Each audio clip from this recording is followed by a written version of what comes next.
Hi, thanks everyone for joining today's call. So today we're going to talk about, hormonal imbalance and PMS, in specific PMS. When there's a hormonal imbalance in the body, there are many, many conditions that happen. But specifically today, we want to address PMS. And with me, I have Ami from my team.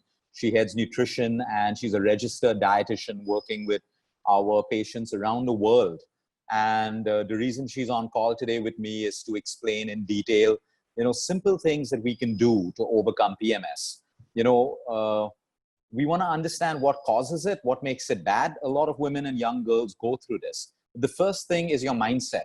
Today, a lot of girls grow up thinking that PMS has to be bad, or they see their moms going through PMS and then they start expecting that PMS has to be that bad. It doesn't always have to be that way. So sometimes we need to change our mindsets and beliefs and see that our own lifestyle could be causing more and more hormonal fluctuation, which makes the PMS a little more uncomfortable, or we have problems with our periods and stuff like that. So the first thing is, don't expect it to happen. Okay, there are many, many millions of young girls and young women who never go through any PMS symptoms. The period cycle comes and it goes. They may have a little bit of discomfort, which they learn to manage over time. But when you expect the worst to happen, I know a lot of young girls through counseling and women, they expect, oh no, a few more days and I'm going to go through this. They already predict the symptoms. And if you're preparing your mind for that, your mind has a huge connection with this. You're going to really manifest that. So there are many things that you can do. And sometimes, of course, if the symptoms aren't better, then we need to go in for ultrasounds. We need to check if we have PCOS and investigate it further. But first, always look at the little things that you can do and lifestyle changes that we can make. So, Ami, over to you. Thanks for your valuable time today. And let's start off with nutrition. What is the role? What's the role of nutrition in enabling a healthier period cycle with less pain or discomfort? And if you can give us some of the tips that you use with your patients to feel better, please. Yeah. Thank you, Luke. First basic thing which works, I'm going to talk firstly on the internal thing, which are the most important nutrients. So first is raw cacao. So why raw cacao? Because it is very rich in magnesium. So apart from raw cacao, intake of avocados, your magnesium rich foods like your sunflower seeds, your pumpkin seeds, your flax seeds for that matter, watermelon seeds, they have really known to calm the PMS pain and also mood swings, because apart from pain, majority of women also undergoes depression, anxiety. So magnesium is really known to play a very important role when it comes to reducing pain and handling the mood swings. So cacao, yeah, the basic thing is cacao. The most important and dense rich food is cacao. Yeah. No, that's a great point, Ami. That's a great point, because what happens, we should also understand why the pain happens, so there's a fluctuation of your hormones, your estrogen and your progesterone. All women will know that. So sometimes when you go through mood swings, during your period cycle or even otherwise, that's how stress causes mood swings. How does the mood swing happen? Because of a fluctuation in your hormones. So then there's a drop in magnesium, and that's why magnesium rich food is good. I remember the time, Ami, we had those clients and we put them on 1 teaspoon of raw cacao powder with water every single day of the month. Yeah, some people, the symptoms just disappear completely. So for some people, it could just be the magnesium. And what else do you have to suggest, Ami, over and above this? And also, apart from magnesium, since we're talking about magnesium, even the Epsom salt water soaking really helps. So you just have to take like 1 bucket filled with hot water and pour in around ½ cup of Epsom salt. Epsom salt is nothing but again magnesium sulfate. So that also will really help in reducing the inflammation and the pain. Then my second point is vitamin B6, which is also called as pyridoxine. So again, foods like bananas, very important. Bananas, your chickpeas, your carrot, your spinach. Again, all of your seeds, like you can make a trail mix of your sunflower, flax seeds, watermelon and pumpkin seeds. So B6 also is known to be a precursor of serotonin. Serotonin again is a feel-good hormone. So that also will take away your pain and helps make you feel better mentally. So B6 is another nutrient, Luke. Great. And Ami, a lot of girls ask us these questions, and we handle it in different ways. Should we exercise or should we not exercise when we have PMS symptoms. What's your take on this? My take is very simple. I ask people to listen to their body. If you're in pain, the Absolutely. idea is relax your body. Even in every religion in the world talks about PMS as a sacred time where a woman's body is going through change and you should Yeah. relax, take it easy. What's your take on that? Because a lot of women Yeah. like to work out. Yeah. Exactly. So again, I have dealt with different kind of women, again, depending upon age. So I have come across many women who are absolutely very energetic and they can simply exercise. But still, I would ask them to take it easy and don't really undergo very intense or, weight training. But if they want to go for a simple walk or like cardio for like half an hour or 20 minutes, that's completely fine. But like you said, Luke, it's always you have to listen to your body. It's not that, I mean, even if you miss your workouts for 1-2 days during that period, it's absolutely fine. So yeah, Right. yeah. Right. What else do you use? What are the other lifestyle changes that you've been encouraging your patients to, Yes. change? Yeah. Again, Luke, castor oil pack. So that has worked tremendously. In fact, it's like a charm working for almost every client. The reason being is castor oil, again, improves the blood circulation towards your uterus and ovaries. And it again reduces the inflammation. So castor oil pack is must. So how do you do it? You just warm up your castor oil around 2 to 3 tablespoons, and you massage a gentle massage on your abdomen, and then you just take a hot towel, wrung it very well, and then just place it on your abdomen. So do this at least almost on daily basis if you can, just during your periods whenever there is a high intense pain. So that will really help you relax, because castor oil itself has really many benefits. Like I said, it helps in improving the blood flow, and yeah, it reduces inflammation and pain. Brilliant. Yeah, that's That a is good tip. one. I remember in naturopathy as well, they use that very, Yeah, very often to improve the blood flow. What about essential oils, Ami? yeah, How can essential oils help and how can people use this for their period cycle? yeah. So I'm glad you asked, because I was just about to speak on essential oil. So I had tried this clary sage essential oil with my client. So I had asked her to just apply 2 to 3 drops of clary sage oil mixed in like half tablespoon of coconut oil, and she was being asked to rub it in her navel and around the navel just before her period. And again, she messaged me that my pain has totally disappeared. So Excellent. clary sage oil again has a chemical called as linalool, which is known to impact and reduce the inflammation and pain. And look, That's good. like I said, this particular client of mine, she had joined the program only for getting cure and getting rid of her PMS pain. So I think clary sage oil really worked with her. And apart from that, her yoga and breathing, that Mhm. also really calmed her down, because like you said in the beginning, stress is directly connected to your hormones. So she was highly stressed. So yeah, I think apart from nutrition, we also focused more on her yoga and breathing. Okay, that's great. And so, how do we handle estrogen dominance, Sami? Because estrogen dominance is becoming a big issue. A lot of women have estrogen dominance, and we know this from the amount of ER positive cancers, ovarian cancers, the endometrial issues. These are all dominance of estrogen. And I think one way for a woman to know that her body is storing excess estrogen is by looking at the way fat accumulates in her belly area. There Yeah, could be many reasons, but if the woman is working out, if the girl is working out, looking after herself, but yet she has this fat directly in her abdominal area, it is a sign of estrogen dominance and definitely a sign of hormonal imbalance. How can we manage right. this?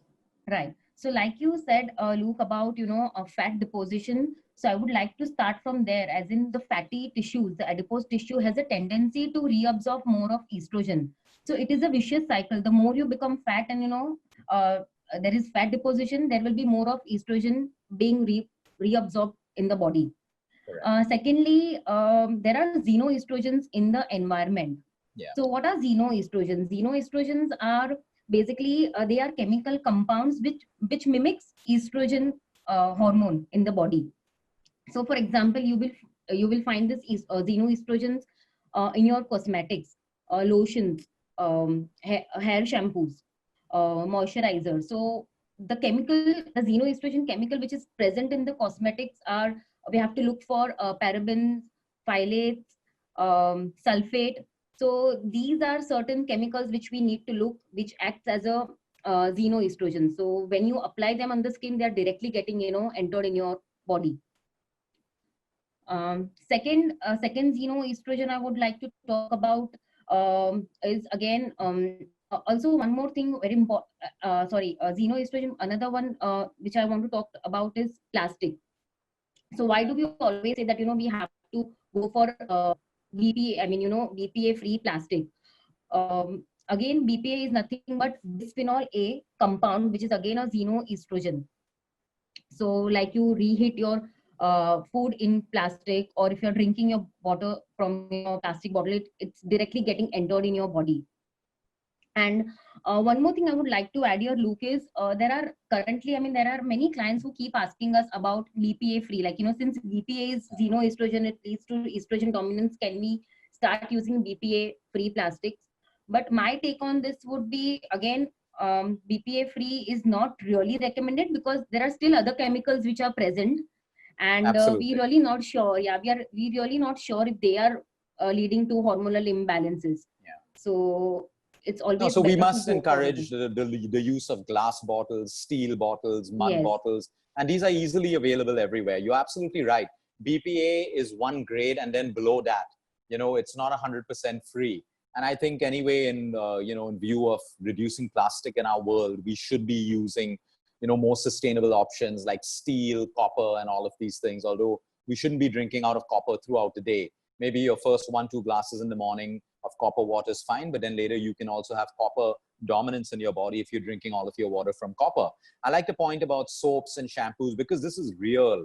In fact, the only government that's done an extensive study on this is the Malaysian government. And they have listed, you can go onto the Malaysian government official site, and they have listed every single brand in the world that has xenoestrogens. And there's some of the brands that we all love.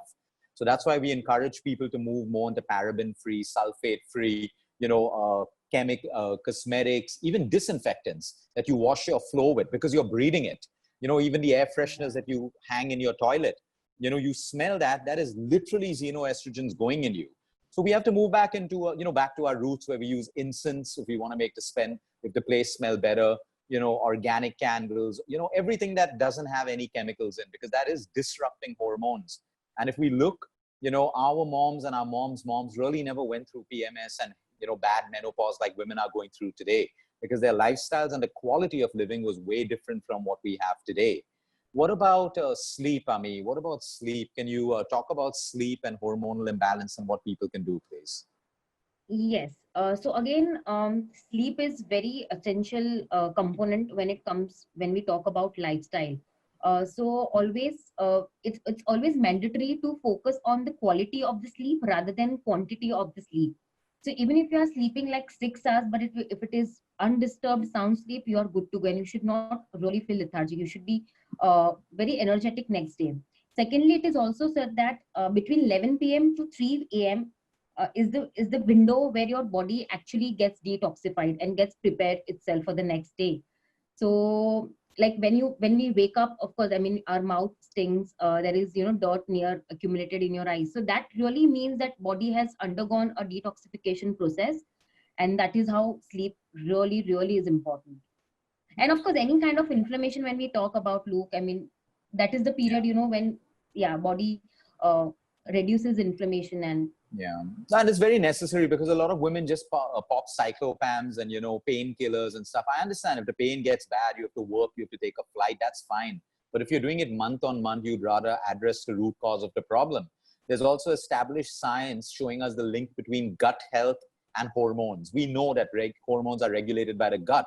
So a lot of young girls and women who have acidity, bloating, constipation, you need to understand this is also connected with your hormones, your menopause, your PCOS, your PMS, and all of these things. And I think we should also understand today, we're not against medicine. We have doctors in our team as well. But, just throwing yourself onto a birth control pill if you have PCOS, all of these things are only creating more and more fluctuation with your hormones. Sometimes you need it, but you can't be on it for a lifetime. You can't be on it for a long time. You need to address the root cause. Stress. A lot of girls start getting their PMS towards their exam time and, admission time in college. And then once everything's set, the PMS disappears. So we have to look at patterns that connect the symptom with your overall lifestyle. And if it still continues, you must definitely see your gynecologist, see your homeopathic doctor, whoever it is that you get treated from, because you should try to address the root cause and solve all of these problems.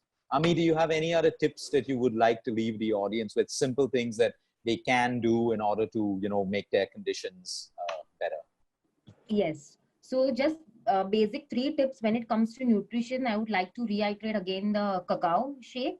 So you just take around 1 teaspoon of raw cacao nibs and mix it in 1 glass of lukewarm water or a normal water.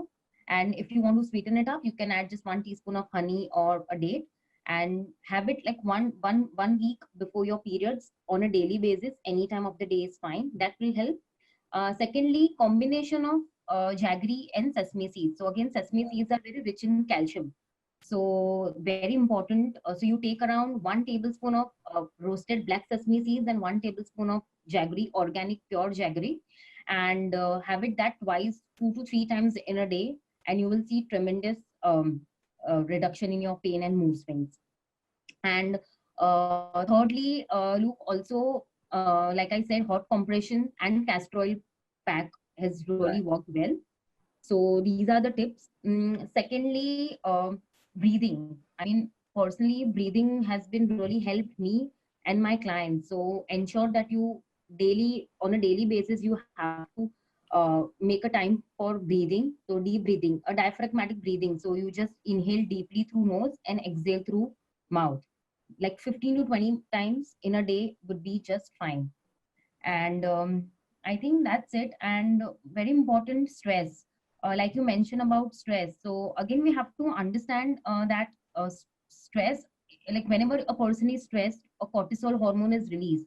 But how is it released? As in estrogen, which is a good hormone, and estrogen and progesterone both works in synergy. So whenever a person is stressed, progesterone is continuously being utilized in order to form cortisol, which means progesterone in the body is reducing and the estrogen is again getting higher and higher. So that is how stress is connected. So try and just do more of breathing. Even a simple walk is fine. Indulge in whatever you like. That is very, very refreshing. So I think these are the tips. That's a great point. And that's one reason why women love chocolate, especially during the period time as well. Because chocolate, again, has got cacao in, it's got magnesium in. So it's okay to have chocolate when you have your PMS. It's really okay. You want to select good quality. The darker the chocolate, the better, because it's more rich in cacao. The milk chocolates really have very little of chocolate and the wrong kind of chocolate. A lot of people eating chocolate today don't eat real chocolate. They eat a lot of modified chocolate and emulsifiers and everything else. So like she said, raw cacao is the purest form of chocolate, and that should be in your diet for sure. Yes. And another thing, Luke, about the dairy. So that is equally very, very important, because I feel, again, it's the cows nowadays are injected with, again, hormones, oxytocin. So that is being consumed by humans. So there are a lot of hormonal imbalances and estrogen dominance happening. So that's so if you like milk, the quality of milk should be good. You should get ethically sourced milk. Not just organic, ethically sourced, A2 milk, where they don't use, it's the Indian cow, it's not the Jersey cow, and they don't use hormones and antibiotics, because if it's going into the cow, it's coming into you. It's as simple as that if you're consuming any dairy products. So I think ethically sourced milk, if you enjoy that, is something that you can really do. And it's normal to bloat up during your period cycle. So don't think you've gotten fat and then go and punish your body with exercise and create more pain and everything else. Great, Ami. Thank you so much for your time. Thank you for all of your tips. Thank you, everyone, for joining. Thank you. Have a great evening.